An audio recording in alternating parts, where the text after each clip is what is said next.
बिस्मिल्लाहिर्रहमानिर्रहीम, अस्सलाम वालेकुम नाज़रीन, welcome to another episode of nameless plus fameless show. नाज़रीन, आज हमारे साथ हमारे स्टूडियो में मौजूद है मिस्टर नेमलेस। यूके से स्पेशल निजी दौरे के ऊपर पाकिस्तान आए हुए हैं और हमने इनसे टाइम मांगा है और ये हमारे स्टूडियो में तशरीफ़ लाए हैं। हम इनके शुक्रगुजार हैं। जी अस्सलाम वालेकुम। वालेकुम सलाम मोहसिन साहब। सर, सबसे पहले बहुत बहुत शुक्रिया आपकी आमद का। आप स्पेशल अपने मसरूफियात में से टाइम निकाल के हमारे स्टूडियो में तशरीफ़ लाए। सर, आज आपसे हम एक हल्की फुल्की सी गुफ्तगू करेंगे। नाज़रीन, हमने इनका चेहरा जो है इस वक्त ब्लर किया हुआ है क्योंकि अभी ये सामने नहीं आना चाहते हैं, नेमलेस और फेमलेस ही रहना चाहते हैं। तो आइए इनसे बात करते हैं। जी सर, हमारे नाज़रीन आपका प्रोग्राम एक तो बेहद पसंद कर रहे हैं, हमें कमेंट सेक्शन में और व्हाट्सएप के ऊपर भी बेहद मैसेजेस आ रहे हैं। वो आपके बारे में मज़ीद जानना भी चाहते हैं और हम उम्मीद करेंगे कि आप जल्द ही हमारे व्यूवर्स के सामने आएंगे। एक तो इसके बारे में भी थोड़ा सा बताइएगा कि कब तक आप आएंगे, और दूसरा आज एक छोटा सा हमने टॉपिक सेलेक्ट किया है कि हम अक्सर सुनते हैं सियासतदानों से भी और जो इस मुल्क को लूट के खा गए कि जी हम ज़मीर के कैदी हैं। तो हमने जेल के कैदी भी सुना हुआ था, जंगी कैदी भी सुना हुआ है और सियासी कैदी भी सुना हुआ है। ये ज़मीर का कैदी क्या होता है, इस पर थोड़ी सी रोशनी डालें। जी अस्सलाम वालेकुम, बहुत शुक्रिया आपका भी और व्यूअर्स का भी, और जो कमेंट्स दोस्त भेजते हैं मैं उनके बड़ा मशकूर हूँ, पसंद करने लगे हैं। पहली गुजारिश तो ये है मेरी कि नेमलेस फेमलेस के पीछे कोई स्पेशल मिस्ट्री नहीं है।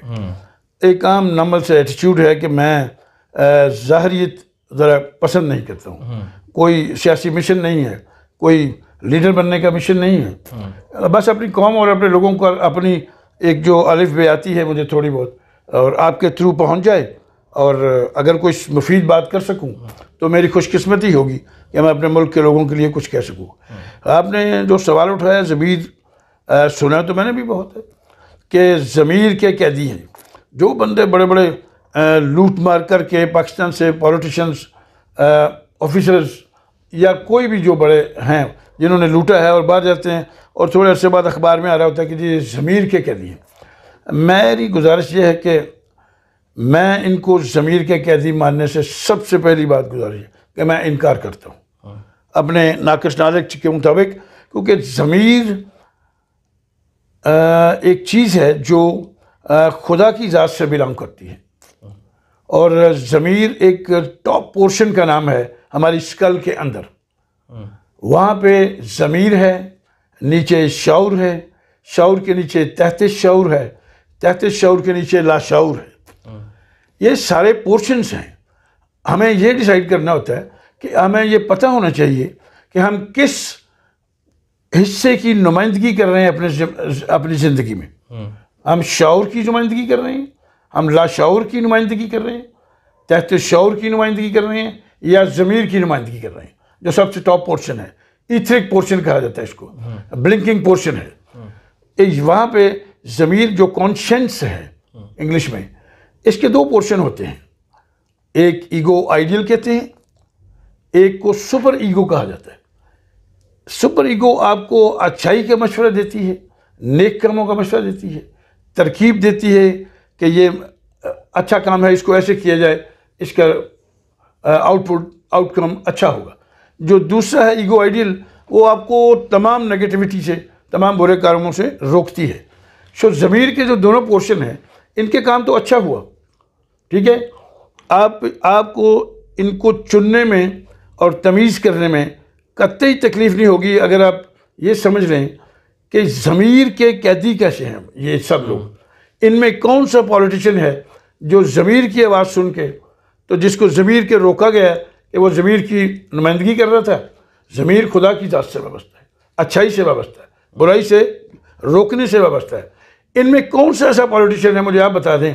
मेरा पब्लिक से भी सवाल है, आप भी मेरी रहनुमाई करें कि कौन सा ऐसा पॉलिटिशियन है कि जिसने ज़मीर की नुमाइंदगी करते हुए उसको मुसीबत आई, गिरफ्तारी हुई, पकड़ा गया और वो कहता है कि जी मैं ज़मीर का कैदी हूँ, मेरे ज़मीर की आवाज़ को रोका गया।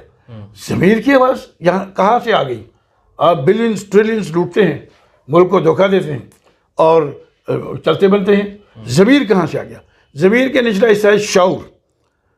शऊरी तौर पे जो काम किया जाता है नीयत से, वो जुर्म है, तो नीयत से तो ज़्यादा घिनौना जुर्म है। अगर उसको अनकॉन्शियसली सबसे निचले पोर्शन पे ले जाएं, लाशऊरी तौर पे जुर्म करते हैं, उसकी सज़ा भी कम है। क्योंकि उसमें शौर का दखल नहीं है। आप शौरी तौर पे ये जो जुर्म किए जाते हैं, ये तमाम जुर्म शौरी हैं। सोच के मुल्क को लूटा जाता है, सोच के पॉलिटिक्स की जाती है, सोच के पब्लिक को धोखा देने के लिए अल्फाजात, इल्ज़ामात और तकरीरें बनाई जाती हैं, और इसके पीछे कोई मोटिव नहीं होता सिवाय इसके कि लोगों को बेवकूफ़ बनाएं, इनके मजमे को यूज़ करें, इक़्तिदार में आएँ, पार्लियामेंट में जाएं या किसी प्रॉपर लीडिंग पोस्ट पे, और पब्लिक को लूटें और इनकी सब लपेटें और चलते बने। और बड़े बड़े महल, बड़ी चीज़ें, ये कतई तौर पे ज़मीर से वाबस्ता है नहीं है। मुझे कोई बंदा साबित कर दे कि ये ज़मीर के कैदी कहाँ से हैं। ये शौरी तौर पे जुर्म करने वाले लोग हैं, डेलिब्रेटली नीयत से जुर्म करते हैं। इनको ज़मीर का कैदी कहना बहुत बड़ा जुर्म है। ये लिखना, ये कहना, मैं अपने सहाफ़ी दोस्तों से भी गुजारिश करूँगा और मुल्की आवाम से भी कि खुदारा इनको ज़मीर का कैदी कहना बंद करना। मुझे यह साबित कर दें कि ये ज़मीर के कैदी कैसे हैं। जब ये नीचे शौरी तौर पे निचले पोर्शन जो ज़मीर के नीचे है, शौर, कॉन्शियस माइंड, उसका हायर कॉन्शियस माइंड भी है, लोअर भी है, दोनों इस्तेमाल होते हैं इनकी नीयत और नीयत से जुर्म करने में। उससे नीचे तहत शऊर है, जो कहा जाता है कि जी शऊर के मातहत है, मेमोरी बैंक है हमारा, ठीक है, प्री कॉन्शियसनेस है, सब कॉन्शियसनेस है, एक ही चीज़ के दोनों नाम है। वो मेमोरी बैंक है, उसको इस्तेमाल करते हैं अपनी तमाम तर चालाकियों, रिकॉर्ड रखने में, अपने पुरानी दुश्मनियाँ निभाने में, पुरानी कदूरतें निपटाने में। अडियाला जेल और कोट लखपत जेल का नाम तो कहीं ज़मीर नहीं रखा हुआ अपने आप को और अवाम को धोखा देने। बिल्कुल ऐसा ही है, ये सिर्फ लेबल है। सबसे नीचे लाशऊर है, जो लाशऊरी तौर पे जुर्म होते हैं। आप देख लें कोर्ट्स में, पीनल्स कोर्ट्स में, उनके लिए बड़ी गुंजाइश है। एक्सीडेंट होता है, लाशऊरी तौर पे होता है, उसकी सज़ा देख लें, और शौरी तौर पे यानी नीयत से जुर्म करने की सज़ा देख लें। अच्छा, ये जब शौरी तौर पे एक जुर्म करते हैं तो मेरी समझ में नहीं कि इसको ज़मीर का कैदी आप कैसे कहते हैं। मैं ये गुजारिश करूँगा कि मेरी रहनुमाई करें इसमें, कि इसमें ज़मीर के कैदी इन सियासतदानों को किस हवाले से कहा जाता है। ज़मीर का कैदी वो होता है जो नस्ल, जो नस्ल, मज़हब, उसका रंग, उसकी किसी कौम, ज़ात, इसकी वजह से उसमें तफरीक की जाती है, उसके साथ ज़्यादती की जाती है, उसको पाबंद किया जाता है, उसको तो ज़मीर का कैदी कहा जा सकता है। क्योंकि हर ज़मीर की अपनी एक अच्छी आवाज़ है, हर मज़हब के लोगों के अपने अपने ज़मीर, अपनी तरबियत के मुताबिक, अपने बचपन से जो मॉरल कोड्स फीड किए जाते हैं पेरेंट्स की तरफ से, कल्चर की तरफ से, सोसाइटी की तरफ से और मज़हब की तरफ से, वो कोड्स मॉरल कोड्स होते हैं। उनके अकॉर्डिंग टू दैट आप अपनी अपनी ज़िंदगी में अपने ज़मीर के मुताबिक अच्छा काम, आवाज़ भी आती है, सुनते भी हैं, करते भी हैं। शौरी तौर पे जुर्म करने वाले को ज़मीर का कैदी कैसे कहा जाता है, ये मेरा क्वेश्चन बल्कि आपने मुझ पे किया, ये मेरा आपसे भी है, पूरी आवाम से भी है। हम चाहेंगे कि आवाम अपने कमेंट सेक्शन में बताएं कि वो किस तरह से इसको समझें, और वो बल्कि मिस्टर नेमलेस के जो क्वेश्चन उनसे है उसको आंसर हम चाहेंगे कि हमारी पब्लिक जो देख रही है वो आंसर करें कि क्या ये वाकई ज़मीर के कैदी हैं या ये अवाम के मुजरिम हैं जो अपने आप को ज़मीर का कैदी कहलाते हैं और बयानात आकर देते हैं इस तरह के कि अवाम की जो हमदर्दियाँ हैं वो समेटें। हालांकि ये लोग सिर्फ पॉलिटिक्स में आते ही इसलिए हैं कि हम अपना माल बनाएं और यहाँ से भाग के लंदन चले जाएं। सर, आपने तो लंदन में रह कर इन सबको बहुत करीब से देखा होगा, क्योंकि ये जब यहाँ से भागते हैं तो वहीं पे नज़र आते हैं। तो यहाँ पर जो इनकी शाहाना ज़िंदगी आप देखते हैं और वहाँ पर हम अक्सर देखते हैं सड़कों पे ऐसे ही फिर रहे होते हैं, तो आप क्या समझते हैं वहाँ पे जाके ये आम आदमी कैसे बन जाते हैं और यहाँ पे इतना शाहाना प्रोटोकॉल? जी, बड़ा अच्छा सवाल है आपका। वहाँ एक सिस्टम है जो इक्वलिटी पे बेस्ड करता है।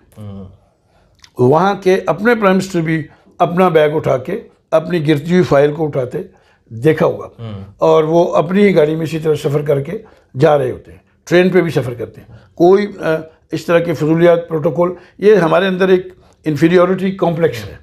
गुलाम कौम थे, गुलाम हैं और रहेंगे। हम अपनी ग़ुलामी से निजात, अपनी झूठी अना को, ईगो को सेटिस्फाई करने के लिए, तस्कीन देने के लिए एक माहौल क्रिएट करते हैं लूट मार के बाद। ज़्यादा गाड़ियाँ, ज़्यादा बंदे, ज़्यादा गनमैन खड़े करके, और हमें ये फील होता है कि हम एक बहुत बड़े आदमी हैं, जबकि आप सबसे छोटे आदमी होते हैं। इससे बड़ा तो होता ही नहीं बंदा। पहले भी एक दिन बात हुई थी कि बंदा अपने कैरेक्टर से बड़ा होता है। तो ये तो कैरेक्टरलेस लोग हैं सारे पॉलिटिशियंस। मैं तो इनको इंसान ही नहीं मानता, ये लीडर भी नहीं है, ये सिर्फ लुटेरे हैं, चोर हैं, इनके यहाँ ज़मीर होता ही नहीं। ये वो लोग हैं जिनका कॉन्शियंस डेड हो चुका है, ज़मीर मर जाता है। सर अगर आपको ये बात कब और कैसे समझ आएगी? ये आपको प्रीच करना पड़ेगा, जिसको तबलीग, ये मैं रिलीजियस तबलीग की बात, मैं रिलीजियस करें या साइंटिफिक बात करें, उनको बताएं कि इनको चुनने में ये तफरीक आवाम को करनी पड़ेगी, और सोच समझ बूझ सूझबूझ के बाद कि ये बंदा सही है गलत है, उसको इस मयार पे परखें कि ये हमारे ज़मीर की आवाज़ बना हुआ है या ये सिर्फ लूट मार कर रहा है और बार बार कर रहा है। एक्चुअली सोसाइटी में बदकिस्मती ये है कि हमारी सोसाइटी के अंदर भी पब्लिक चूँकि हमारी बड़ी सिंपल है, बहुत अच्छी है, बड़ी ज़हीन है, माशाल्लाह समझदार है, सादा है, इनको बेवकूफ़ बनाया जाता है। ये बेवकूफ़ है नहीं है, इनको बेवकूफ़ बनाया जाता है, कभी इनकी मुआशी रग दबा के, कभी जॉब्स के रेफरेंस से, कभी इनको ब्रदरिज्म के चक्कर में, इनको इस तरह करके लूट मार करके अपनी दुकान सजा के लूटते हैं। और पब्लिक जिस दिन समझ गई, इंशाल्लाह वो दिन दूर नहीं है, तब्दीलियाँ तो आ रही हैं। इर्तकाई तौर पे जो हमारी सोसाइटी सफ़र कर रही है आहिस्ता आहिस्ता, वो इंशाल्लाह वो स्टेज पे आ जाएगी कि खुद मैच्योर, जैसे बाहर के मुल्कों में लोग हैं, वहाँ वो समझते हैं कि हम सही बंदा चुन रहे हैं या गलत। गलती तो सबसे हो सकती है, हम गलतियों से सीखते जा रहे हैं, तो बिल्कुल मायूसी नहीं है।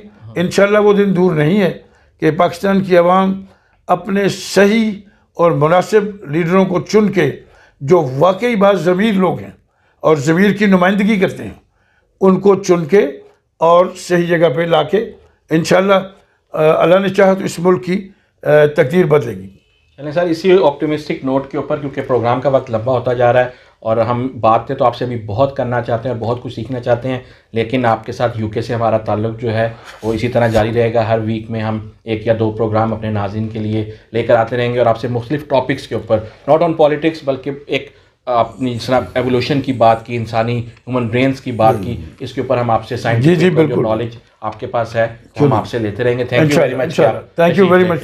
थैंक यू जी नाज़रीन, आप सुन रहे थे मिस्टर नेमलेस की गुफ्तगू। उम्मीद करते हैं आपको हमारा ये प्रोग्राम पसंद आया होगा, और इसी तरह हमारे प्रोग्राम को देखते रहिए, लाइक करते रहिए, शेयर करते रहिए, ज़्यादा से ज़्यादा लोगों तक पहुँचाते रहिए, इसी उम्मीद के साथ कि आप अपना बहुत ख्याल रखेंगे। अपने मेज़बान मोहसिन मलिक को इजाज़त दें, आपसे मुलाकात होगी बहुत जल्द। अल्लाह हाफिज़।